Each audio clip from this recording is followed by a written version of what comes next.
Saúde, amada igreja, com a paz do nosso Senhor Jesus, amém? Amém.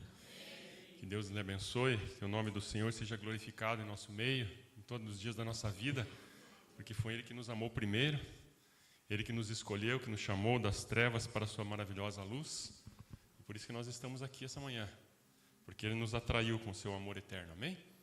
Vamos orar, vamos colocar de pé um instantinho, vamos agradecer a Deus mais uma vez, pela sua infinita graça e misericórdia.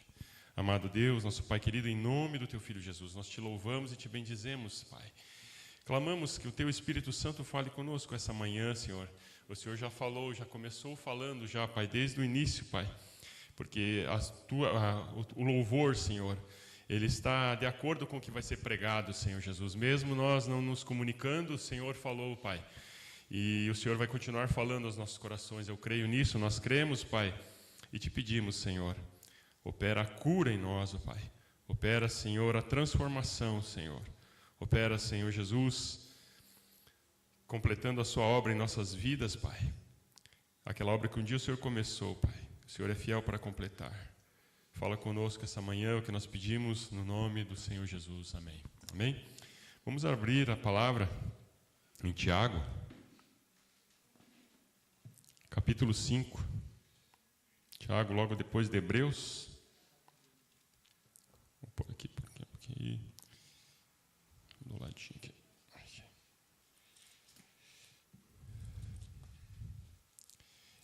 E o que eu vou falar hoje, o tema da mensagem, oração poderosa e eficaz. Foi falado aqui a respeito já de oração, já no começo, os louvores, todos foram, pelo menos eu assim percebi. Né? Então, a partir do verso 13 de Tiago, capítulo 5, a palavra fala assim: está alguém entre vós aflito? Ore. Está alguém contente?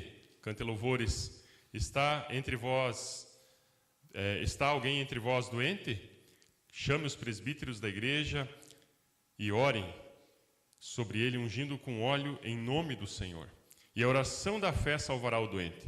O Senhor o levantará. Se houver cometido pecados, se-lhe-ão perdoados. Portanto, confessai os vossos pecados uns aos outros e orai um pelos outros, para ser descurado. A oração de um justo é poderosa e eficaz. Elias era homem sujeito às mesmas paixões que nós, e orou com fervor para que não chovesse. E durante 3 anos e 6 meses não choveu sobre a terra. E orou outra vez, e o céu deu a chuva, e a terra produziu o seu fruto. Amém? Podeis assentar, amados irmãos. Me desculpe que de vez em quando vou ter que dar uma tossidinha. Uma tossidona, né? Mas o que eu quero trazer aqui para os irmãos, uma questão. Nesse texto aqui de Tiago, capítulo 5, do verso 13 até o 18, ele faz citações do Antigo Testamento, então aqui fala de Elias, e algo interessante aqui que nós temos em cada versículo, do 13 até o 18, sempre a menção da palavra ore, oração, orai, orou. Enfatizando então a questão aqui da oração. Na aflição ele diz para nós orarmos. Quando estivermos doentes, ore. Quando você estiver cometido pecados, estiver fragilizado, debaixo de acusação, coloque-se em oração. E o Espírito Santo vai promover em ti o arrependimento e a libertação desses pecados e o perdão desses pecados. Está contente? Está tudo indo muito bem? Cante louvores, ore, faça orações de gratidão. Que muitas vezes nós só chegamos a Deus quando a coisa não está bem, não é? Aí nós começamos a orar. Mas quando tudo vai muito bem, às vezes nós deixamos de orar. E Tiago, além desse texto aqui que ele fala sobre oração, tem o texto também em capítulo 4, no verso 2, no finalzinho, ele fala: nada tendes, porque não pedis. Finalzinho do versículo 2. E no versículo 3, ainda ele fala assim: pedis e não recebeis, porque pedis mal para gastar com os vossos prazeres. Então, Tiago fala bastante a respeito de oração. A Bíblia toda fala muito a respeito de oração. Temos diversos textos que a palavra fala sobre oração. A nossa igreja aqui também fala muito sobre oração. Nosso pastor é um homem de oração. E nós temos aqui, então, agora, iniciando a partir de agora, 40 dias, né, pastor? de oração e jejum, que é da nossa convenção, o propósito de nós estarmos orando. É logicamente que não somente nesses 40 dias nós vamos estar orando, não é? Nós devemos orar sempre. A Bíblia fala, orai sem cessar. Então, em várias situações no Evangelho, nós vemos também a questão de Jesus. Jesus trabalhava muito, não trabalhava? Tinha épocas, como foi pregado aqui no último culto, a pastora falou sobre o descanso. Jesus, muitas vezes, saía para descansar, saía para meditar, para ter uma comunhão com Deus, para refrigerar a sua alma, porque, afinal de contas, a batalha era muito grande. E eu vou citar apenas alguns versículos em Lucas a respeito de quanto Jesus orava. E Jesus é nosso maior exemplo, Jesus ele é a nossa referência. Tanto é que Paulo fala que para nós sermos imitadores de Paulo, assim como ele era imitador de Cristo. Então, Jesus ele trabalhava muito, curava os enfermos, expulsava os demônios, levantava os paralíticos, libertava as pessoas que estavam cativas, levava o evangelho do Pai, mas ele sempre tirava momentos para orar. Em Lucas, capítulo 5, versículo 15 e 16. Vamos abrir lá, irmãos. Lucas, capítulo 5, do 15 ao 16. A palavra diz assim: mas a sua fama, a fama de quem? De Jesus, se espalhava ainda mais e ajuntava muita gente para ouvi-lo, para ser por ele curada de suas enfermidades. E ele, porém, se retirava para lugares desertos e orava. Nós vemos aqui que Jesus estava com o ápice assim do seu ministério, muitas curas, muitas libertações, o povo se achegava, se acotovelava, se amontoava para receber a palavra de Jesus e receber o toque do Senhor Jesus. Então, muitas vezes a pessoa assim, está indo tudo muito bem, o ministério está bombando, né? Para que vamos orar? A igreja está crescendo. Mesmo assim, Jesus retirava-se para orar, para ter comunhão com o Pai. Então, nos momentos que está tudo indo ainda muito bem, temos que orar, irmãos. Não podemos baixar a nossa guarda. Em Lucas capítulo 6, versículo 12. Misericórdia. 6, 12. Vou pegar esse copo aqui.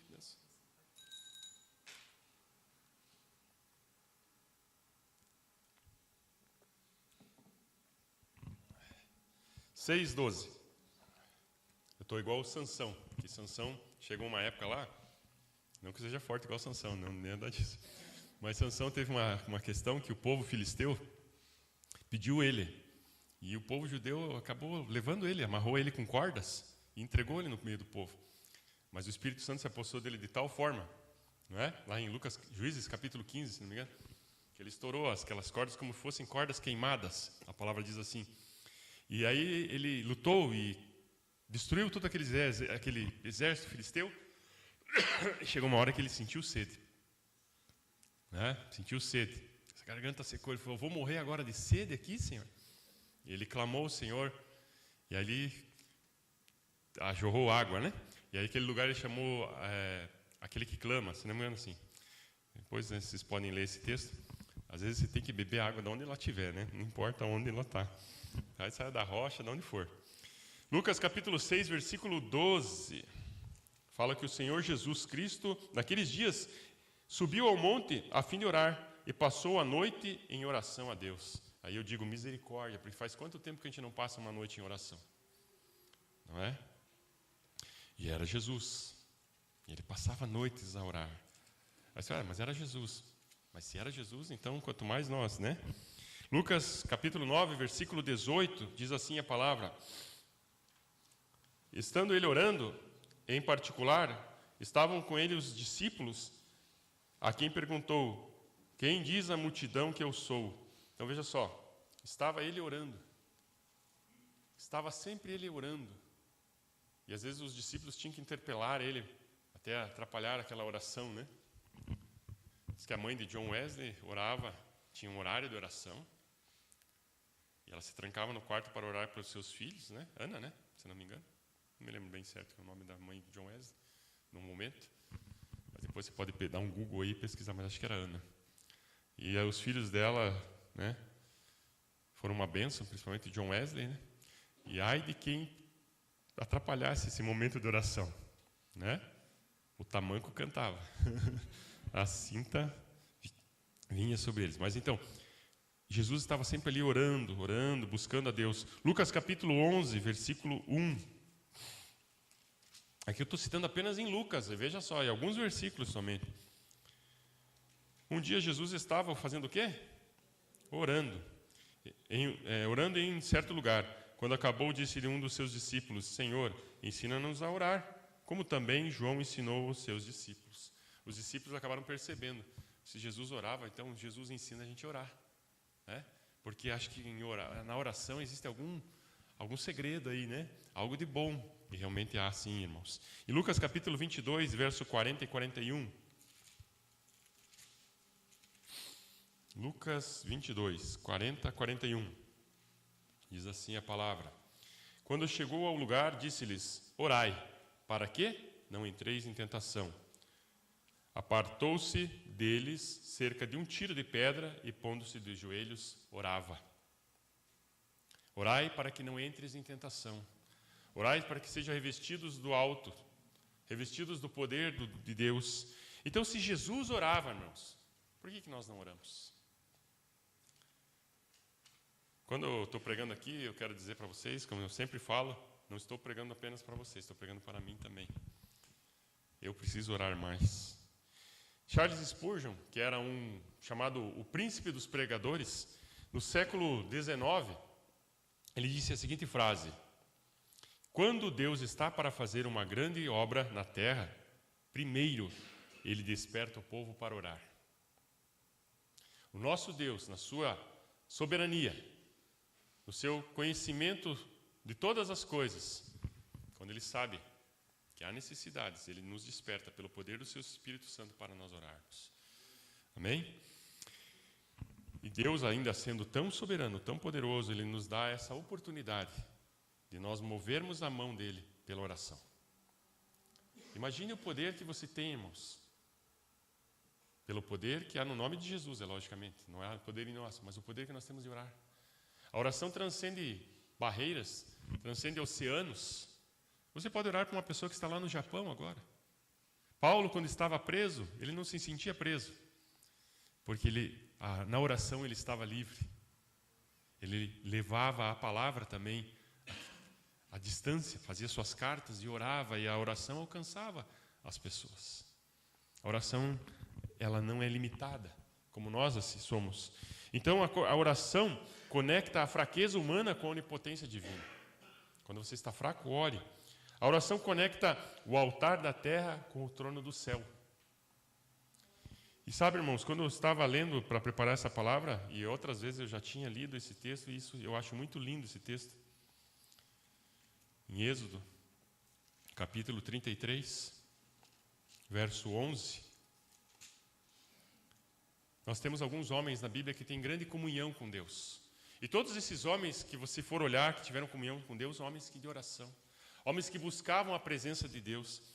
E eu acho interessante que Moisés, Abraão, Noé, pelo menos que eu me recordo agora, foram chamados amigos de Deus. Deus tinha prazer neles. Deus tinha alegria em conversar com eles. E aqui eu acho muito interessante, porque fala a palavra assim, ó. O povo ficava observando de longe, o povo não tinha comunhão com Deus, mas Moisés tinha. E fala assim, no versículo 11 do capítulo 33 de Êxodo. Falava o Senhor a Moisés face a face. Face a face. Como qualquer fala com seu amigo. Aleluia. Que coisa maravilhosa. Depois tornava Moisés para Israel, mas o jovem Josué, seu servidor, filho de Num, não se apartava da tenda. Deus falava com Moisés face a face. Imagine você falar face a face com o Criador de todas as coisas, com o Deus Todo-Poderoso, e Ele falar com você como se fosse o seu melhor amigo. Algo que nós devemos desejar, ter essa comunhão com Deus, dele ser mesmo o nosso melhor amigo, o nosso refúgio. De falar com Ele face a face. Hoje foi falado aqui que Deus sente saudades, e eu acredito que sim, que o Espírito Santo clama, sente saudades, chora por nós, tem ciúme de nós, porque nós não temos nos colocado o suficiente na presença dEle. Temos feito as coisas no atropelo, temos decidido muitas coisas no nosso no nosso entendimento, se estribando no nosso entendimento, e não oramos, não buscamos, não pedimos orientação e damos muitas vezes com os burros na água. Então eu acho muito lindo isso, ter Deus como seu melhor amigo. Aquele que você confessa as coisas, que você conta as suas fraquezas, que você conta os seus planos. Deve ser, e é maravilhoso, não é? E nós temos que buscar mais isso. A igreja aqui precisa buscar mais isso, eu preciso buscar mais isso. Por isso que eu falo que estou pregando para vocês, estou pregando para mim. E lá em Apocalipse capítulo 5, versículo 8, olha que maravilhoso, irmãos. O que é a oração? A oração ela sobe como um incenso diante de Deus, como um cheiro suave às suas narinas. Em Apocalipse capítulo 5, versículo 8, diz assim a palavra: logo que tomou o livro, os 4 seres viventes e os 24 anciãos prostravam-se diante do Cordeiro, aleluia, tendo todos eles uma harpa e taças de ouro. O que acontecia com essas taças de ouro? Estavam cheias de incenso, que eram o quê? Que são as orações dos santos. As suas orações são guardadas no céu, irmãos. As suas orações ecoam para a eternidade. As nossas palavras ficam ecoando. Por isso que nós devemos nos privar de ficar murmurando, de maldizendo e procurar falar palavras de bênção, palavras boas e palavras de oração. Amém? Tiago, capítulo 4, versículo 2, como eu já falei para os irmãos aqui na parte final, ele fala assim: nada tendes porque não pedis. Irmãos, vocês têm necessidades. E nós temos um Deus todo-poderoso, um Deus que é o dono do ouro e da prata. Temos que pedir, temos que clamar a Ele. Ele é o provedor de todas as coisas. Então peça a Deus.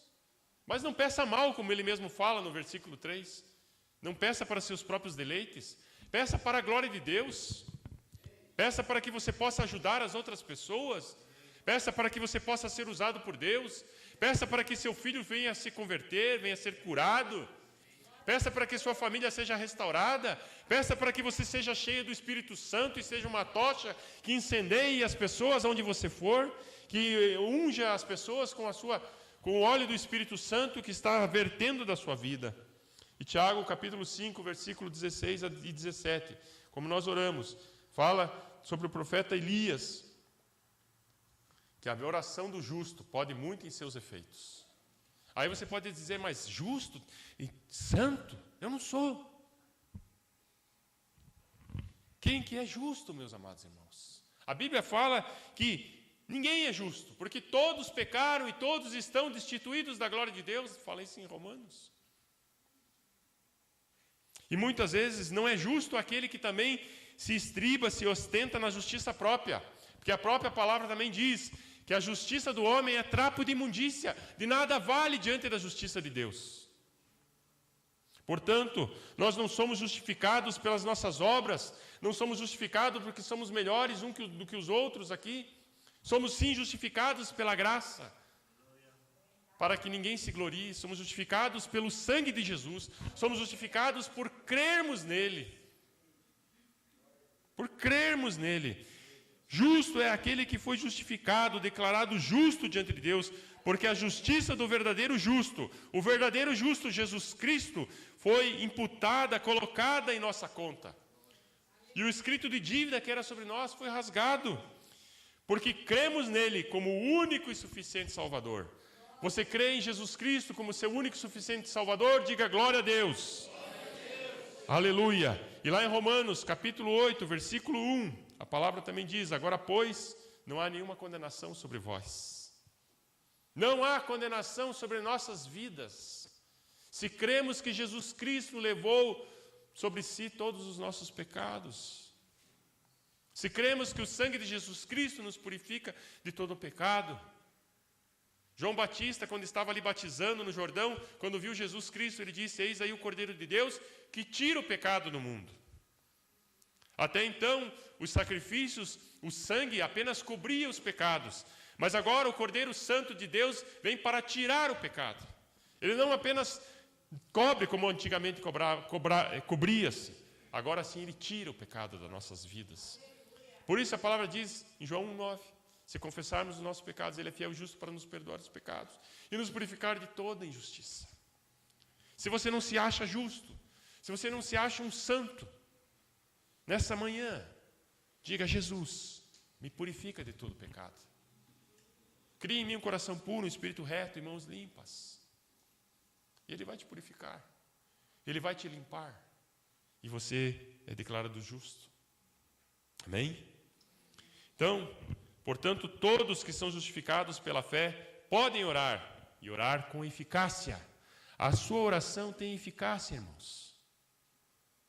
Agora nós não dependemos mais de um sacerdote para entrarmos diante da presença de Deus. Vamos abrir em Hebreus, capítulo, um livro antes de Tiago, Hebreus, capítulo 9, ou melhor, capítulo 10, do verso 19 a 23. Aleluia! Vamos orar mais? Vamos ter esse propósito esse ano e até o dia que o Senhor nos chamar, não apenas esse ano, amém? Eu digo amém também. Diz assim a palavra do 19 ao 23. Portanto, irmãos, portanto, Igreja Filadélfia, tendo ousadia para entrar no Santo dos Santos, tenha ousadia, porque pelo sangue de Jesus, pelo novo e vivo caminho que Ele nos consagrou pelo véu, isto é, pela sua carne, e tendo grande sacerdote sobre a casa de Deus, cheguemo-nos com verdadeiro coração, em plena certeza de fé, tendo o coração purificado, aleluia, da má consciência e o corpo lavado com água limpa. Guardemos firme a confissão da nossa esperança, pois fiel é aquele que nos fez essa promessa, amém? Fiel é aquele que fez a promessa.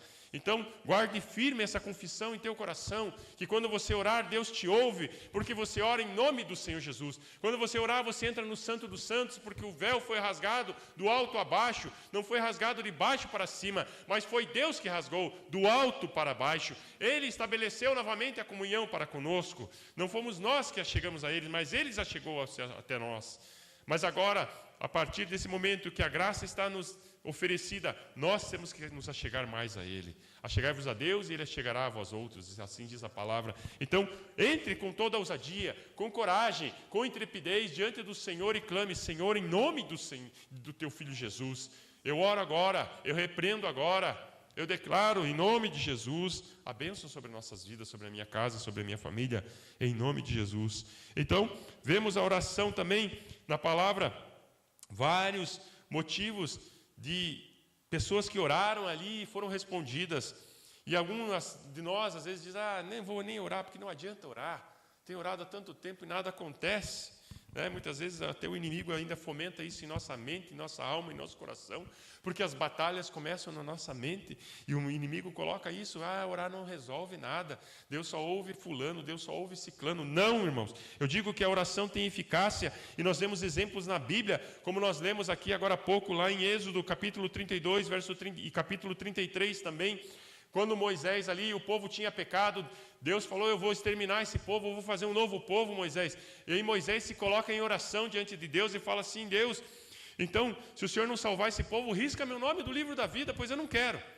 Ele intercede pelo povo, então Deus tem misericórdia daquele povo. E ainda eles continuam ali a sua caminhada, porque Deus podia naquele momento exterminar aquele povo. Portanto, irmãos, quando nós nos colocamos em oração, nós livramos pessoas de serem destruídas, livramos pessoas de irem para o inferno, livramos pessoas muitas vezes de serem tragadas pelo mal. Portanto, coloque-se em oração. Moisés podia olhar para aquele povo e dizer: esse povo não vale nada, esse povo não presta, é povo de dura cerviz. Não, ele pegou e fala assim: Deus, não, eu clamo por esse povo. Ele orava por aquele povo. Então, ore pelas aquelas pessoas que estão perdidas. Não tenha misericórdia, assim como Deus teve misericórdia da sua vida. Vemos também outro exemplo de oração: Abraão, quando teve aquela teofania, que aqueles homens desceram até ele ali, e ali eles estavam indo para Sodoma e Gomorra, né? Eles tinham ido anunciar ali que Sara ia ser mãe, e eles foram então em direção a Sodoma e Gomorra para exterminar Sodoma e Gomorra, porque tinha subido com um cheiro ruim diante de Deus, aquele pecado, aquela nojeira que estava acontecendo ali. Mas Ló, o seu sobrinho, estava morando lá em Sodoma. Então ele vai caminhando com aqueles anjos até eles irem embora. Eu falo: mas se tiverem 10, mas se tiverem 9, você vai ler lá depois, né? E lá em Gênesis capítulo 18, do verso 23 ao 33, ele vai falando, até que Deus fala assim, irmão, mas se tiver um lá, eu vou salvar. E Deus salva. Deus tira Ló e sua família de Sodoma e Gomorra antes de que tudo ali se destruísse. Então a oração livra muitas vezes o teu filho de entrar em drogas, livra os seus filhos de muitas vezes serem tragados por ideologias falsas, por culturas mundanas, progressistas, coisas malignas, coisas realmente que vêm lá do coração do inferno. Deus pode livrar os seus filhos através da oração. E vemos também, a oração é essa, eu quero ler, 1 Samuel, capítulo 1, verso 20 ao 10, oração de Ana. 1 Samuel. Ana não podia dar à luz, Ana tinha sua madre cerrada. E o que acontece? Penina, né? Que era outra mulher do seu marido ali, ficava lá zombando lá, né? Zombava dela, fazia chacota. E ela estava realmente com o coração entristecido diante de toda aquela situação. Como muitas vezes nós estamos, que muitas vezes nós não recebemos aquilo que nós queremos, que nós precisamos, parece que Deus não está ouvindo. Mas diz a palavra assim, 1 Samuel, já estou no versículo errado aqui. Estou lá em Reis. Já vou ler errado aqui, daí eles vão ficar. 1 Samuel, capítulo 1, verso 10 ao 20. Ela, com amargura de alma, veja só, irmãos, com amargura de alma, orou ao Senhor. Então não importa como você estiver, ore. Orou ao Senhor, chorou muito e fez um voto dizendo: ó Senhor dos exércitos, se benignamente te atentares para a aflição da tua serva, e de mim te lembrares, e da tua serva não te esqueceres, mas a tua serva deres um filho ao Senhor, o darei por todos os dias da sua vida, e sobre a sua cabeça não passará navalha. Demorando-se ela em orar perante o Senhor, Eli prestou atenção à sua boca. Ana só falava no coração, e os seus lábios se moviam, mas não se ouvia a voz. Eli a teve por embriagada, e disse: até quando estarás tu embriagada? Aparta de ti o teu vinho. Porém ela respondeu: não, Senhor meu, eu sou mulher atribulada de espírito, não bebi vinho nem bebida forte, mas estava derramando a minha alma perante o Senhor. Aleluia, derrame a sua alma perante o Senhor. Não tenhas a tua serva filha de Belial, da multidão dos meus cuidados e do meu desgosto tenho falado até agora. Então lhe responde Eli: vai-te em paz, e o Deus de Israel te conceda a petição que lhe fizesse. Disse ela: ache a tua serva graça aos teus olhos. Assim a mulher se foi o seu caminho e comeu, e o seu semblante já não era triste. Levantaram-se de madrugada, adoraram perante o Senhor, voltaram e chegaram à sua casa em Ramá. E Eucana teve relações com Ana, sua mulher, e o Senhor se lembrou dela. Amém? E no versículo 20, passado algum tempo, Ana concebeu. Aleluia. E deu à luz a um filho. Chamou ele de um cidadãozinho que não tinha muita importância, o Samuel, né? Pouca coisa ele era. Samuel, dizendo: tenho pedido ao Senhor. Tenho pedido ao Senhor. Amém? Samuel, homem de Deus, e ela ainda entregou o presente que Deus deu para ela e entregou ao Senhor. Ela não chegou diante do Senhor, apesar de estar atribulada, amargurada, entristecida, chorando, e mesmo sendo chamada de bêbada, né? Ela não chegou diante de Deus e falou: Deus, você tem que me dar. Não. Ela pede um favor, encarecidamente a Deus. Trata Deus como Deus realmente. Porque muitos fazem orações que tratam Deus como um servo. Deus não é servo, Deus não é nosso servo. Deus é Deus, Deus é Senhor. Temos que pedir a Ele e ainda clamar, ainda dizer: se for da Tua vontade, Deus. Se for da Tua vontade. Porque a vontade de Deus é a melhor para nós. Porque muitas vezes nós pedimos mal, como diz lá em Tiago, capítulo 4, versículo 2. Não é? Deus é Deus, irmãos. E depois nós temos também outro exemplo, a oração de Ezequias, né? Ele recebe também uma notícia, isso já... Primeiro eu vou falar da primeira parte aqui, lá em 2 Crônicas, capítulo 32, verso 1, 24, não precisa abrir, mas só para eu citar aqui. Senaqueribe, rei assírio, afronta Ezequias e diz: esse teu Deus aí não vai livrar vocês de nada. Os outros deuses, os outros povos não conseguiram nos livrar da minha potente mão, nem da mão do meu pai, porque os assírios eram terríveis. Os assírios empalavam as pessoas, os assírios tiravam a pele com as pessoas ainda vivas, descascavam a pessoa. Depois eles matavam e colocavam as cabeças, os crânios empilhados nas entradas das cidades. Eles eram terríveis. Eles tinham assim, eles eram sádicos. Eles gostavam de torturar realmente. Então, eles eram terríveis. E Ezequias, então, ali está afrontado por esse rei assírio, Senaqueribe, um rei terrível. E ele ainda usava a própria língua judaica para proferir blasfêmias contra Deus, para aquele povo lá perder a sua fé. E assim que o inimigo faz, ele diz: o teu Deus não pode nada. O teu Deus não tem capacidade. Ele afrontou o Deus vivo. E aí o que acontece? Ezequias se coloca de joelho em oração com Isaías, e coloca-se em oração, e o Senhor envia apenas um anjo, e destrói todo aquele exército. E diz que Senaqueribe tem que voltar com o rabinho no meio das pernas, e ainda depois ele morre. Então, a oração de Ezequias. Depois Ezequias recebe uma notícia ainda de Isaías, dizendo que ele estava prestes a morrer. E ele se coloca e ele chora, e ele ora, e Deus dá ainda mais alguns anos de vida para ele. Portanto, irmãos, oração tem poder. Temos Atos capítulo 12, também a história ali, logo depois que Herodes pega e prende ali, então, Tiago e o degola, mata ele a espada, né? Em Atos capítulo 12. Pedro é preso, porque Herodes viu que o povo gostou daquilo, então vamos prender Pedro também, e vamos fazer a mesma coisa com Pedro. Só que estava ali numa época que não dava para fazer já, né, o churrasco. Ele pegou e prendeu Pedro na cadeia lá, colocou 2 soldados cuidando dele. Ele ficou lá acorrentado. E Pedrão já tinha uma promessa, né? Porque Jesus falou assim, que quando tu ficares velho, né? E Pedro olhou no calendário e viu: nossa, eu ainda estou com 52, né? Então, vou ficar mais um tempo aqui, né? Eu não vou nem me preocupar, amanhã eu estou solto, né? Ele dormia, Pedro dormia. Pedro não estava nem preocupado com aquela questão, com aquela situação que ele estava preso, ele estava no corredor da morte. Talvez se fosse algum de nós aqui, nós estávamos desesperados, não é? Ficasse assim para você: amanhã vão passar, né, a faca no teu pescoço. O que você acha? Está feliz? Aleluia? Que bênção, né? Não, ele estava dormindo ali, de boa, né? Por quê? Porque ele sabia que ainda não era a hora dele, ele tinha uma promessa. E ainda, por quê? Ainda mais. Veja só, porque ainda mais ele sabia que não ia acontecer nada. Pedro, né, era guardado na prisão, 12:5.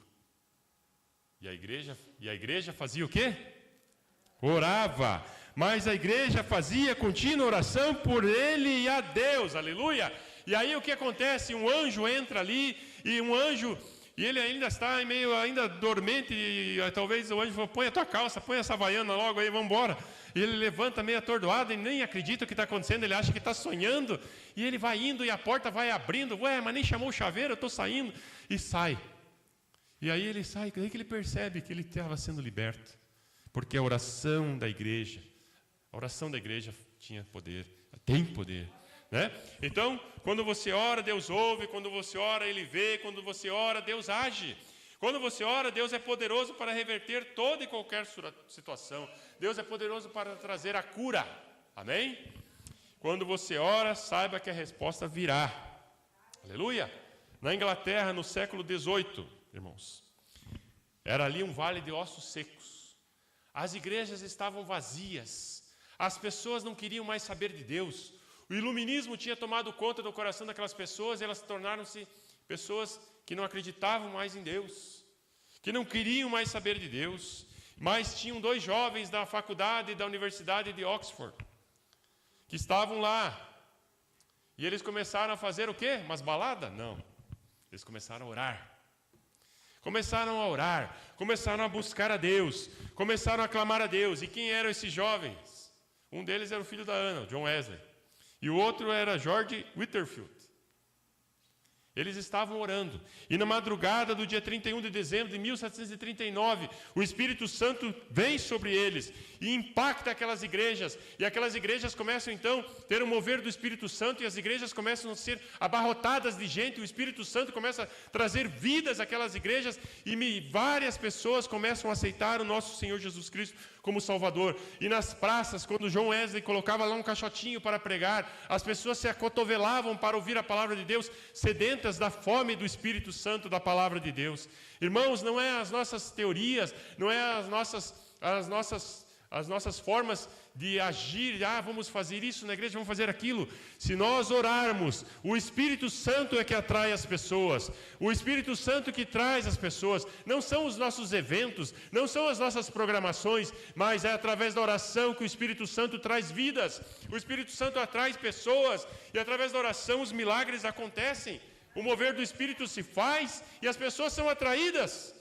Porque é o Espírito Santo quem convence do pecado, da justiça e do juízo. Não é as nossas programações que convencem as pessoas do pecado, da justiça e do juízo. Não é a minha beleza, não é a minha feiura que convence a pessoa do pecado, da justiça e do juízo. Não é um carpete novo na igreja que convence a pessoa do pecado, da justiça e do juízo. Mas é sim a presença de Deus, é o mover do Espírito Santo, é a oração, é o buscar em santidade, é o buscar nas madrugadas, é o jejum, a leitura da palavra.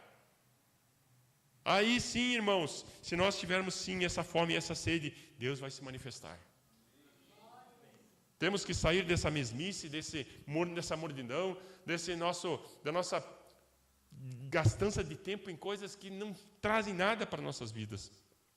E tem mais, irmãos. Lá no país de Gales, em 1904 e 1905, Evan Roberts era um jovem de 26 anos de idade, mas já desde moço ele tinha uma sede por Deus, ele desejava a Deus, ele orava, ele estava sempre buscando a Deus, porque ele não queria ser como os outros, ele não queria ser como os cristãos da época, que eram cristãos acomodados, que apenas vinham no culto do domingo e abriam e tiravam a poeira da Bíblia e chegavam na igreja, vamos abrir a Bíblia aqui, né? E não, ele tinha fome de Deus, ele buscava a Deus, ele desejava a Deus, a ponto de um diácono uma vez falar para ele, venha em todos os cultos de oração, e ele assim estava lá em todos os cultos de oração.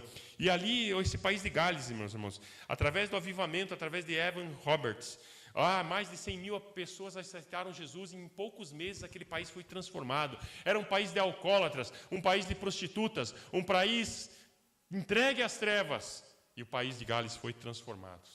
Pena que hoje nós temos o retorno a tudo isso, né? Porque talvez homens não tenham orado mais como Evan Roberts. E com 19 anos, Evan Roberts subiu no monte e lá estava recitando o Pai Nosso. E certa vez, ele chegou num ponto do Pai Nosso que falava, venha o teu reino. E aquilo começou a martelar na cabeça dele. Venha o teu reino. Venha o teu reino. É isso que nós temos que desejar, irmãos, que o reino de Deus venha, que ele opere sobre as nossas vidas. Venha o teu reino. E com 26 anos ele estava num culto à noite, no dia 30 de outubro de 1904. Ele estava ali no culto e teve uma visão.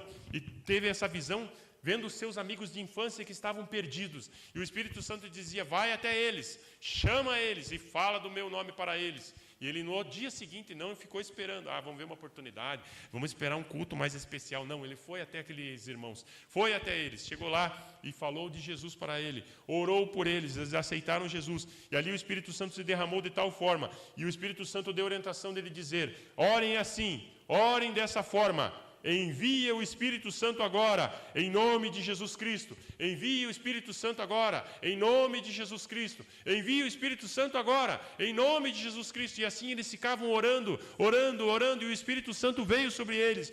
E aí confissões abertas de pecado começaram a surgir, abandono de atos libidinosos, a obediência ao Espírito Santo, a confissão de Cristo abertamente, porque isso realmente é o avivamento, arrependimento, transformação de vidas, confissão do Senhor Jesus Cristo, abertamente, aonde você for, isso é avivamento. Isso é avivamento, transformação de vidas. Então ali isso aconteceu através da oração desse jovem. Então, meus amados irmãos, a oração tem poder. Amém? Causas impossíveis, problemas no casamento, saúdes, dramas emocionais. Não é propaganda de nenhum, nada aqui, tá? Família destruída. Né? Que tem uns lugares que colocam essas propagandas assim. Né? Eu te aconselho que você creia e ore e lance sobre ele. 1 Pedro 5,7. diz assim a palavra: lançai sobre ele toda a vossa ansiedade. Está ansioso? Está ansioso? Esse é o mal do século, né? Todo mundo ansioso. A palavra diz: lance toda essa vossa ansiedade, porque Ele tem cuidado de vós. E aí você descansa. Filipenses capítulo 4, verso 6: não andeis ansiosos por coisa alguma, mas em tudo, pela murmuração, pela blasfêmia, pela fofoca, não, pela oração e pela súplica, com ações de graça, sejam as vossas petições conhecidas diante de Deus. Sejam as vossas petições conhecidas diante de Deus. Não, então, amados irmãos, nós vemos exemplos na história da oração e a sua eficácia. Vemos exemplos na Bíblia da oração e da sua eficácia. E vemos também na Bíblia a orientação de nós continuarmos orando, orando sem cessar, sem esmorecer, crendo que na hora certa o Senhor vai nos responder. Se realmente crermos, essa é a pergunta que eu faço essa manhã. Se realmente você crê, e você pode dizer: nossa, essa pregação tão monótona, fica toda hora falando, tem que orar, tem que orar, tem que orar. Eu já sei disso, eu já sei que eu vou orar. Né? Mas se nós realmente cremos, por que nós não oramos? Por que oramos tão pouco? Por que deixamos o Espírito Santo no vácuo muitas vezes? Ele quer falar conosco. Por que não oramos? É sinal que eu acho que nós não cremos tanto assim como nós dizemos que cremos. Portanto, nessa manhã, irmãos, peça ao Espírito Santo. Quando o pastor chamar você aqui nessa frente, venha com fé. Ore, coloque, lance sobre ele tudo que tem lhe afligido. E se você não crê, peça: Senhor, me ajuda na minha incredulidade. Me ajuda na minha incredulidade. Me ajuda a crer mais na oração.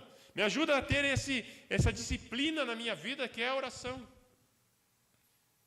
E eu preciso mais disso, irmãos. Então apresente a sua necessidade, porque, meus irmãos, Ele se importa contigo. Porque Ele amou o mundo de tal maneira que deu seu Filho único, unigênito, para que todo aquele que nele crê não pereça, mas tenha vida eterna. Se Ele deu o seu Filho por você, é porque Ele se importa contigo. Ele se importa com as suas necessidades. Ele se importa com as suas dificuldades. Ele se importa com as suas dores. Os seus ouvidos, diz a palavra, não estão agravados para que não possa ouvir. Nosso Deus não é surdo. E a sua mão não está encolhida para que não possa nos abençoar. Amém? Então vamos colocar diante de Deus, diante dEle, todas as nossas orações. Vamos fazer com que as nossas orações subam como um cheiro suave diante dEle. Muitas vezes você também talvez não sabe nem o que pedir mais a Deus, porque tem tanta coisa para pedir, então só agradeça. Louve o nome dEle, engrandeça. E Ele sabe todas as coisas que você precisa, mais do que você mesmo sabe. O Espírito Santo perscruta a sua alma, o seu coração, o seu interior, e Ele sabe aquilo que realmente você precisa.